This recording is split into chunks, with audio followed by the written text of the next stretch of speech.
Césars au château de Versailles. Véronique, où une salle emblématique ouvre pour la première fois ses portes aux visiteurs. Il s'agit de la salle du Congrès. C'est celle où se réunissent les députés et les sénateurs lorsque la Constitution doit être modifiée. C'est un lieu stratégique du château de Versailles. La salle du Congrès avait été inaugurée en 1876. Théo Grévin l'a visitée pour Europe 1.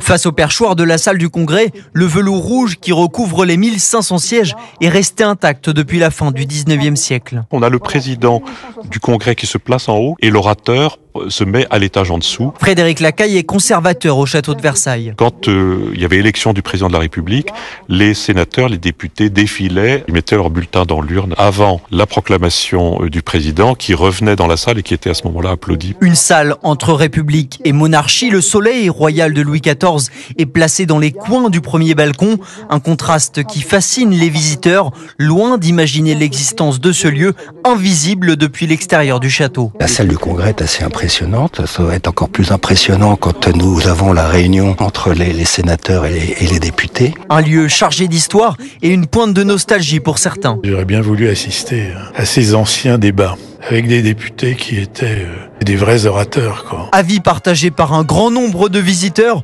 heureux et surpris à la fois de découvrir l'histoire républicaine méconnue du château de Versailles. Vous pouvez danser, Alexandre. Et beau programme que vous nous livrez pour ce week-end, Véronique. Les Césars ce soir sur Canal+, sur Europe 1. Une idée de visite au château. Écoute, c'est franchement que demande le peuple. Voilà, merci Véronique Verdun.